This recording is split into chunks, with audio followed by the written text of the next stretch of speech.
I'm Dave. I'm Sean. This is Barstools and Bandtalk. Well, we are super excited. Now, I, as a bass player, or attempted to be a bass player, am super excited to bring this next gentleman on because he's got a long list of accolades. We're just excited to be graced with, the presence of the rock and roll royalty here at what's her name? Barstools and Bandtalk. Bring him in, Sean. Well, this to throw the term legend, everybody knows this guy, and he's going to know the legend of a little old band called Oakley, and an absolutely thunderous bass player that is Mr. Bruce Dixon. Let's bring him right on. Ray McNeil and Murray. Bruce Dixon. Well, there he is. I hope your ears are ringing out. We were just saying very nice things about you. Well, that doesn't happen often. We're trying to. We didn't want to keep anybody out or whatever, so we figured, we introduced you as Bruce from Oakley, but you had a huge long career, so we're going to cover a lot of things here. But before we cover and go back to the Oakley days, who are some of the others you've played with along the way? Besides Oakley, well, Oakley, the first band I started with was, the first professional band would have been Sandy Road out of Liverpool. And that whole thing came about, the Oakley thing came about by opening for Soma at the Apple Blossom Festival one year. When I first met Richie and all those guys, I was blown away when I heard that band. I mean, it was just unbelievable. And so Richie remembered me. He remembered my playing. And one day I went down to Pat, I think it was underage. I think it was 16 or 17, and didn't think I was going to get in. But I felt this hand on my shoulder, the ticket to pay for my cover charge.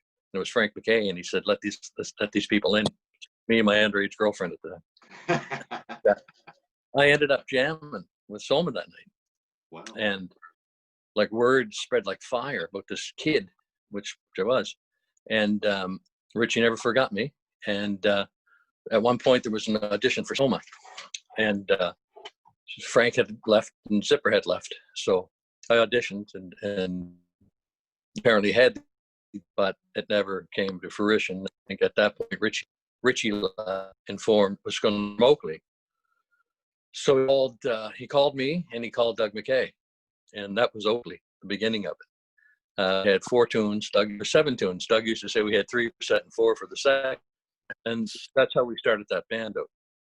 And so that's where then I started Freelance, and after I left Oakley in 81, I think.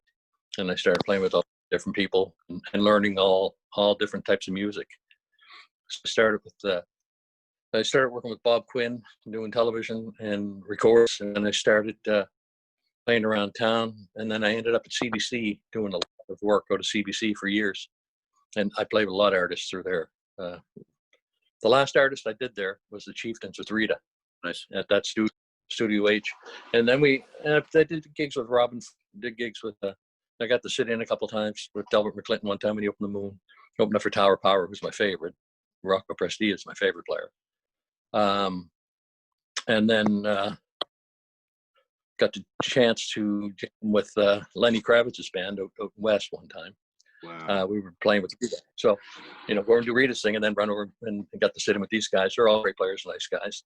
I'm playing with Miles right now with the blues thing, which is fun, and the trio as well.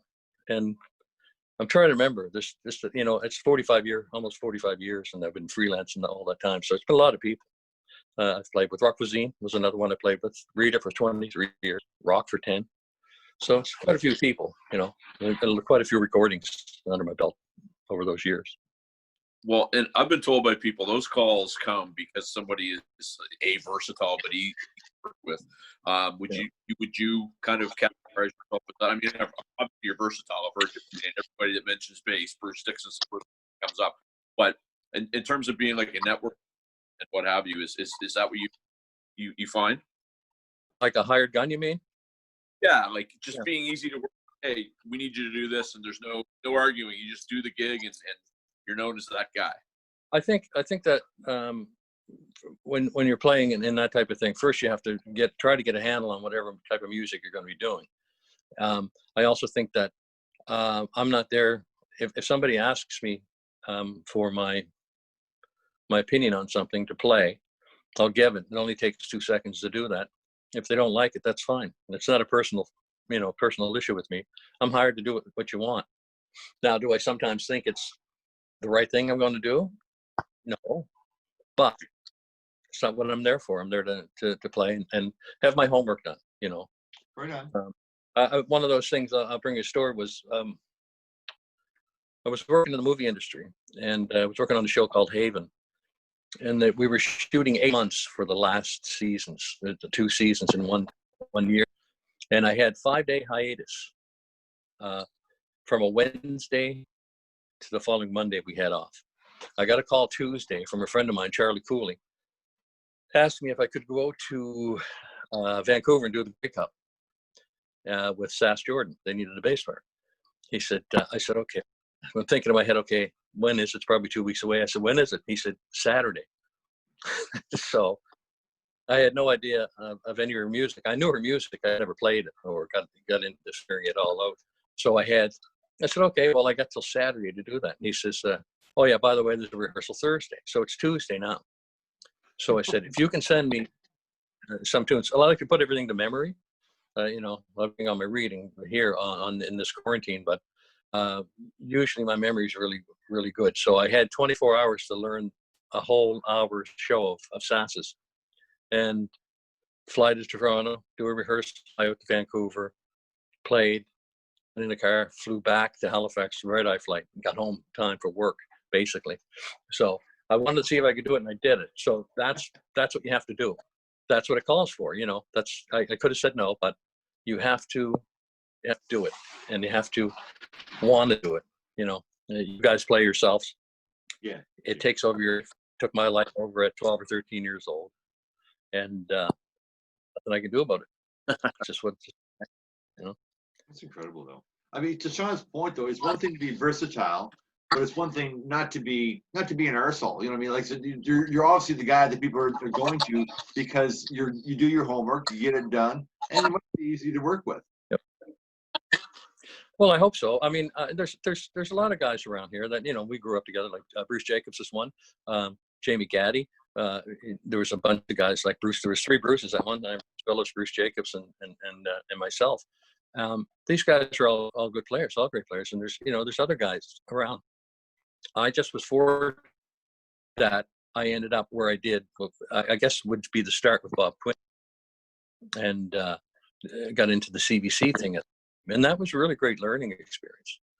Couldn't read for shit, but I had real good ears. My ears were always my luxury, Right. And so yeah, I suppose so. You don't hear the good things. You know what I mean? So I'm glad what I do. Let's get right to Oakley. So Dave and I were this. It's funny because you look at that band and people often every band Weak Link, and I'm going, was it the guy that drove your truck? Because who was the Weak Link band? I mean, oh my God, every single one of you guys individually were incredible. Yeah. You know what? I think it was one of those things where it was chemistry. I think I just did an album with Wayne and John Campbell John. Right. And it's a blues album, Elmore's Blues, I think it's called, from Elmore James. It's a tribute to him. Right. And it was a fun, great album to do. And the chemistry with Wayne was there. Doug McKay, I can play with Doug from Oakley now. And we have the same sound we had then. It's just the chemistry that whole band had at that time, right. And John Lee left, and we were lucky to get Billy in, who brought added to the chemistry. So that was the one big thing. Everybody could play, but it was more the chemistry that to me, when I just listened. As a matter of fact, I just listened to the album Thursday. It's real interesting, to listen to. Now, are you happy with your playing on that? Are you happy with your playing on that now, Bruce? For being 17 or 18, yeah. But I'm 60. My playing I hope my playing has progressed and became a seasoned lead. I can listen to it and I go, yeah, I guess that's me, but I think I'm a lot further along than that. You know what I mean? Like, it's like when you listen to the first album of your favorite band to the album now, you can sort of hear it trying to go.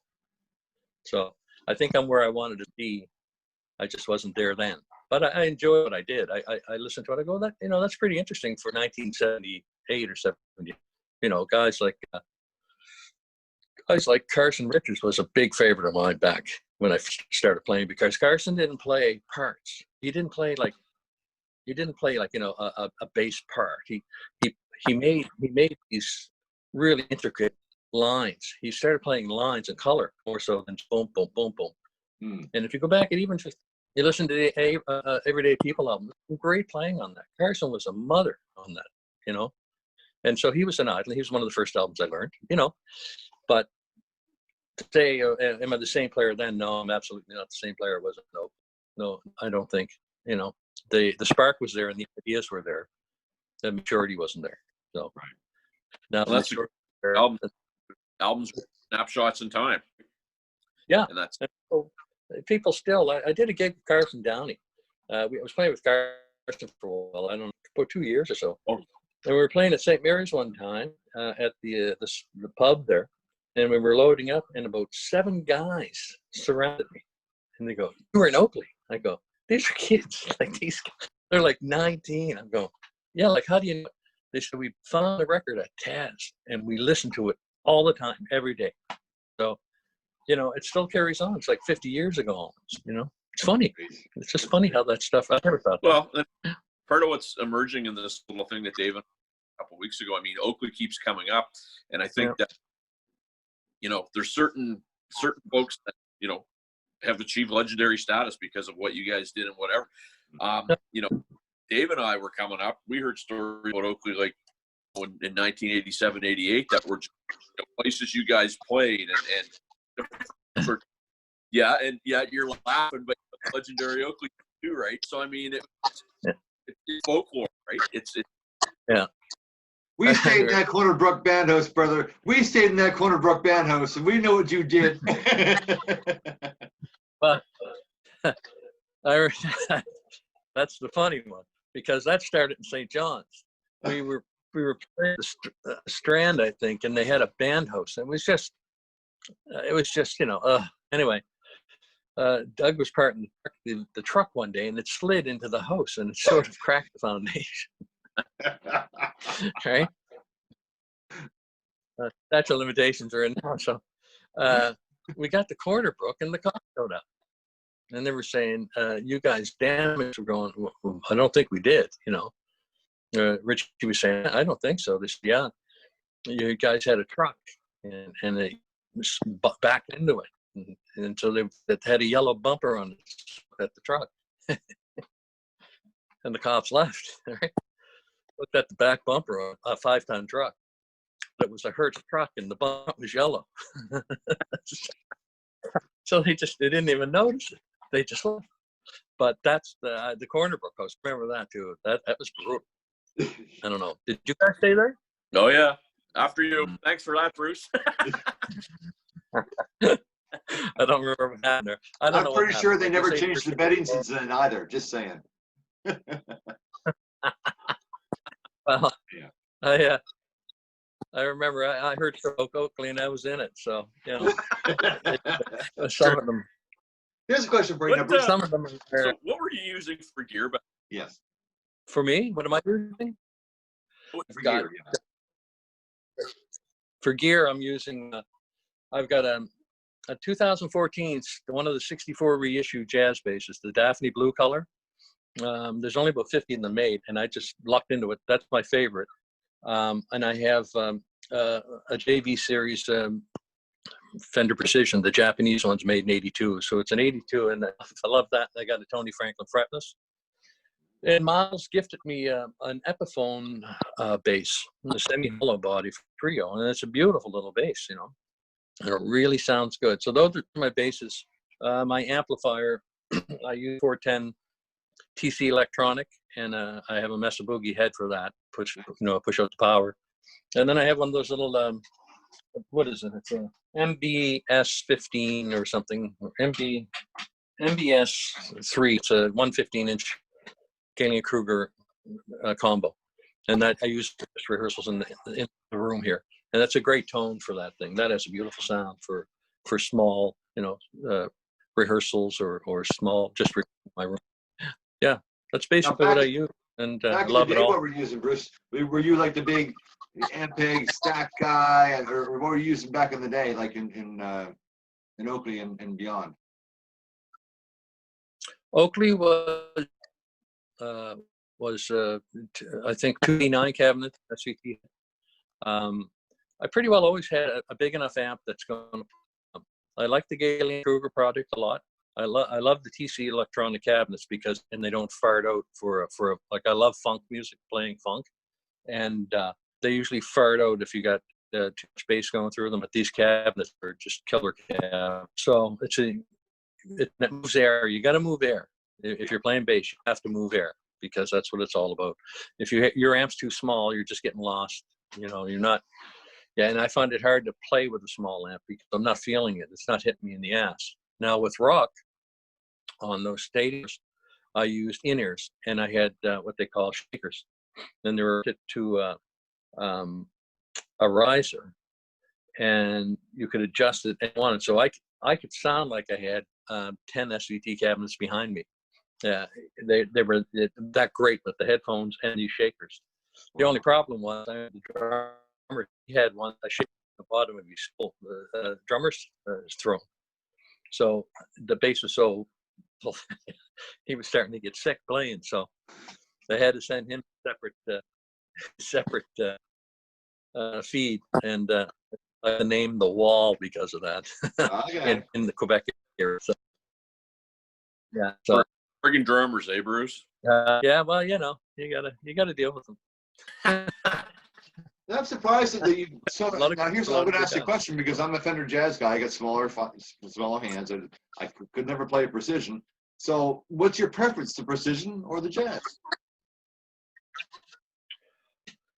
Well, right now I like them all, but the trick to a good precision is the neck. There's two things I look for. I don't like a huge MIDI sound, and I find a lot of precisions will give you that tone where it's almost annoying. And then I find that there's necks. They just don't. They're not a fast neck play. They're more. You feel like you got to really work. But this precision, I have both precisions. The Tony Franklin, the fretless, so that has a nice fine thin neck on, and it's quite nice. And the JV is nice, but the jazz is a little thinner, and the jazz is set up for R&B and funk. So that thing is a monster cannon. So I love the jazz. I think I went right from the precision fretless before I joined Oakley. In Sandy Road, I had a precision fretless I learned on, and then I went to jazz. And I've always been a jazz guy, but being a kid, I went from A to Z on every bass you could have, from Alembic except I didn't have Zahn, but I had everything else in between. So, and now I'm back to passive basses without any type of preamp. I don't use that. I had to talk to Prestia one time on the internet, and he said, if you want to play funk, passive is the way to go. And I thought, okay. I had the ding. I thought, okay. And then I got one. And I went, man, he's right on. Told me another secret too, if I'm not giving you that one. I was like, come on. Well, here's what blew me away. I went out to Barstools one time, and I made the submission live on our show that I had never been to Barstools years ago. Just I don't know. I love playing blues, but listening to it, I thought it was kind of boring. I was so wrong. But anyway, I went to go watch Morrow Scott Brown play.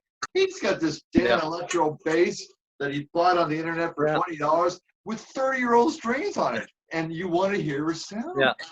So you're right. Yeah, I get it. Well, if I showed you my settings on my amp, you would probably laugh at me because there's only bass. Really? Everything else is turned off. Yeah. Everything else is turned off. Bass. Because it's a bass. I've been listening. It's a bass. It's not a guitar. And that's where you're getting your that's where you get your thump and your warmth and your groove from. Yeah. And it falls into it. Like, it sounds funny, but when you hear it in a mix or you hear it with the band, you go, Jesus, what is that? Like, I've had more people come up and say, what a sound, you know, because if I'm doing that on stage and then the guy over front can mess with it, just tell him to lay off the top end, don't, you know, and when you do that, it falls in the pocket and it ties everything together. Nobody can get away from it. It just gives it that kind of great sound. I love playing with the Rasta Gumbo because it's a funk band, and that's how I use it. And every bass I use the same way, except for the fretless. If I'm using the fretless, I'll put some low mids on it to bring out that punch to it, you know. And that's probably the only thing I do different. Now, when I work with Miles, it's a little heavier sound, you know. It's like Miles got a sound with that band, so, and it's a little rockier, it's a little bluesier. It's cool. So you're a fan of Dario Strings, is that right? Yeah, I got the artist thing with them. I use the Dario. That's basically all I use now. I find them to be, they last long. They've got a good tone to them, you know. So I've been using them for long. I think I've been using them. I can't remember how long I've been using those things. You know, I just keep buying them, and they work for me every time. They're just great. So, I don't know. What are you using there? I'm using DRs. You use the DRs, yeah? DRs, yeah. Weren't they Brights or DR Brights? Yeah. I used to use. Tried those times. Depending on the bass. When I was playing Dingwall, I bought the strings right from Sheldon, because they're made for that type of bass. And I met Sheldon in '94. Bought my first bass from her. You know, so that's probably the best bass in the world made. The workmanship that goes into those basses is beautiful. But I'm back now. You know, I went full circle. I'm back to the passive, and I'm loving it. So, yeah. So you mentioned with Miles, it's a little rockier, a little bluesier. So obviously nobody's doing anything right now. But what were some of the shows and stuff that you guys were playing? With that band, we did the Montreal Mont Tremblant, big blues festival up there. We're doing most of the festival stuff like that. Some stuff in Hamilton. We did the what's the room in Toronto? Hughes Room. We did that just about 6 months before that ended, and stuff like that, and the jazz festival, stuff like that. Was fun, and the trio was a lot of fun too. The trio, me and Jim and Miles, was a lot of fun. Miles is a hard worker. Miles writes every day. Like he still does. He's got a drive, like buddy. You know, he has a real drive in writing and going all the time and thinking and coming up with this stuff. And, you know, no wonder he's where he was for 50 years. You know, so that's an interesting gig. So Warren Robert plays with that too, right? Yeah, Warren too. Yeah. That guy's a genius. So, yeah, he's. You know, yeah. I met him when he was 14 years old, Bruce. He said, "I'll tell you right now, Dave, when I grow up, I'm going to be a conductor." Like, okay, that's kind of weird. I'm like 17-year-old talking to a 14-year-old, and oh my God. Yeah. I mean, you know, Warren's the type of guy who say, "Oh, where'd you get that piece of gear?" "Oh, I made that." "Well, really?" "Yeah." I said, "Do you remember the doors down at Woolco?" And I got that eye, and I took that home, and I put some resistors and put some stuff in it, and it's a great preamp. And you go, Jesus. And then the next time you go, he says, geez, I can't rehearse on Wednesday. "Oh, what's going on?" I'm conducting for Frank Mills up in Toronto. And they go, "My God," you know, and then he's into the Star Wars. Yeah, he's just a crazy genius guy, you know. It's a great name. He's fun. Yeah. Yeah, and Ross and JR. You guys know JR at all? JR Smith? He's Reenie's brother, Reenie Smith's brother. Okay. He's the drummer. Yeah, he's a great little drummer. And Ross Billard, of course. Ross is a great player. Here's what I think, so it's a yes, go ahead, sir. I think that we're going to have to do, this is probably going to be like, I don't know if you knew this or not, but we have Bruce Wheaton on. I actually haven't aired the thing yet, so by the time you see this, you might have already seen it. But Bruce was like a 5-part series, and I'd love to talk to you all day long. You know, Brig Sean, I could talk to you all day long about your tone and your sound and the way you play and how you learned and whatever. We're getting down for time, I guess here's my first, Yeah. my first question to you right now. What does Bruce Dixon let you listen to? What do I listen to? Yeah. What's your personal Music. style of music? Well, you know what? I go everywhere. Like I love what Classify just did. Mhm. You know, and I'm a Tower Power guy, so I always practice that just for my chops. Laura Smith, and I know poor Laura, she just passed away there a couple months ago, Yes. and I did every one of her albums except her last one. And you know, I run the gamut. You name it, from Alan. What's Alan's last name? Alan Stone, Average White Band. I go. You know, I can. You know what? You got me. I got to figure out what the hell I listen to. So just see what I got here. Oh, I don't know where I'm at. Recently added. Yeah.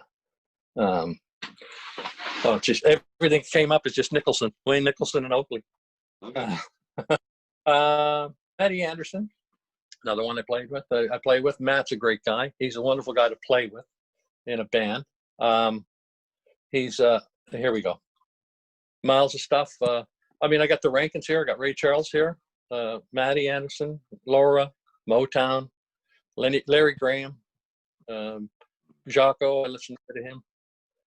Gloria Estefan. I used to love that album. Me Terra. I listen to that all the time. Hot Toddy's here. Frank McKay's here. Eileen Joyce. You name it. Dutch Mason, another one. You know, so it runs the gamut. I listen to it all because I think there's something positive in all music. There's something you can get. Whether you like it or not, that's a different story. But there's always something. You know, these guys haven't been there for years because they suck. Fair enough. Because they had something. Fair enough. Yeah. So yeah, I mean, that'd be cool to do that anytime you wanted to, you guys. You know, this is fun. People don't ask that much about it. It's Well, cool. we need to do that because I mean, like my head's spinning right now of asking this, asking that, and I mean, because for big budget we and it's free Zoom. So but, yeah, can we please get back for another segment? No, anytime. Yeah. Super. Yeah. So okay, let's end at the beginning if we could then. So we're gonna end this segment, but we're definitely gonna have Bruce Dixon back on because there's just so much more information and so much more. And I have a little bit of internet issues here today, so I want to be able to get everything clear and to hear the whole thing. But where did you start? Like, you know, do you say you grew up in Liverpool? Is that right? In Liverpool? No, I grew up in Halifax. Oh, okay. I grew up in Halifax and started playing in the basement. And but I was only down there for a short period and started in a little first band, you know, type of thing. And Sandy Road played at my high school, St. Pat's. And do you remember Dan Vio used to do the news in Halifax? Or he was in PEI, Danny was. I grew up at Dan. And we were at St. Patrick's dance. And he was talking to the band and he said, yeah, he really liked the band. But the guy said, well, my brother's leaving, he plays bass. Dan said, well, I got a friend here playing bass. So I jammed with them at the end of the show. Nice. And I ended up joining them. At first, they told me I was too young because I was only 15, I think. And they said, but you can come on the road with us to see what it's like. And they said, we're playing Oxford. You want to come? And I said, sure. So they picked me up, and Johnny Lake came in the house. He said, pack your bag. You're starting Monday. Because Vinny had gotten a job at Michelin. And that's how it started. And then you can see the progression from that to Oakley, to Rita, to Rock, you know. So it all started with Alan and Dave Dobson and Johnny. So I lived in. Yeah, like this is like a hero of mine. So I'm like a little kid a little bit. So I'm gonna try and be quiet here. Sean, let's get Bruce in for another interviews for sure. What's our parting questions? Yep. Have you parting questions? Yeah. Do I have any? Well, I just wanted Sean has one. Oh yeah. Well, no, I mean, just again, I'm smart enough to figure out you ask a question and shut up and listen because I mean, just all the info. And I mean, I'll be honest, what you're telling me about equipment is even interesting me because I mean, I don't consider myself super technical. Just for the combinations that you're talking about are great. I wanted to ask question as a drummer. Some of the drummers, I guess you would love to jam again or whatever. Jeez. There was a drummer that played with Governor McClinton. I only knew his first name is Frosty. Okay. But the man was me. I remember that. I think every drummer you play with, you have to approach it differently. So most of the time it can be a great experience, because there's no better drug than having 5 guys on the same page. So if your drummer's on the same page with you, it's a whole lot easier. Everybody I played with, I enjoyed one way or another. There's never, I've never really pulled anybody through. I threatened to pull people through a song, but but they have to be a good drummer. And I don't like not playing with somebody that's going to be playing with me. Brady Downey's funny. Brady, he's balls to the wall with Carson. But then he comes now. He's playing with us with the rest of Gumbo Band, and he's playing laying it down, and it's a lot of fun. So as long as people can play and be on the page. I mean, I particularly like a solid drummer. I don't like a Philly, too Philly. Just then you got something to play off, and then it goes like that. So, but Frosty was one of them. I played with Jerry Grinelli. I like to do another thing with Jerry, because he's so different. He played with Robin Ford when I played with Robin for this Neurop Institute at a time, and I remember that really well. I mean, Robin was monstrous, but so was Jerry's a big monster as well. So those guys, good drummers. They played with Montreal. They were great. Michel Ba and Benoit Clement. Those guys were really great players, really solid. And I did a thing one time. I was walking down the street in Toronto, and Johnny Johnson played sax on the TV show when they had any sax players in with Rita. And I was out having the Thai meal and had a couple of drinks of wine, and me was buzzed and walking home. I got Johnny came out, saw me, he said, "Come in." He said, "Robert can't make it right away. Bass player, you want to sit in?" So I sat in, and Mark was playing drums. Can't remember Mark's last name right now. I know it off the top of my head any other time. But that's when I first met Dutch Robinson. Dutch was sitting in. And then stuff like that Mark was a great player. He's with Gino Vanelli until a few years back. So these are all great guys, and it was just a good experience. It's not many drummers I can think of that I would not play with anymore, but I look forward to the guys that I'm going to meet, more so than, been there, done it. Not mean that in a bad way. It's just, Tom Roach is a great drummer. I like to play with Tommy again. Yeah. Tommy's good. There's a lot of good drummers around.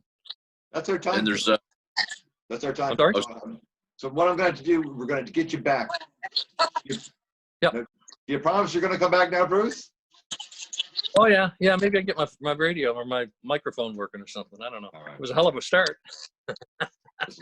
We appreciate you coming on. We appreciate you coming back. Yeah, no problem. Barstools and Bandtalk is just all about the legends, and you're a legend in all of our opinions. Thank you very much for being part of Maritime Music. Thanks, man. Thanks. Take care, guys. Okay. See ya. All right. Talk to you soon. Okay, guys. Bye-bye. Take care.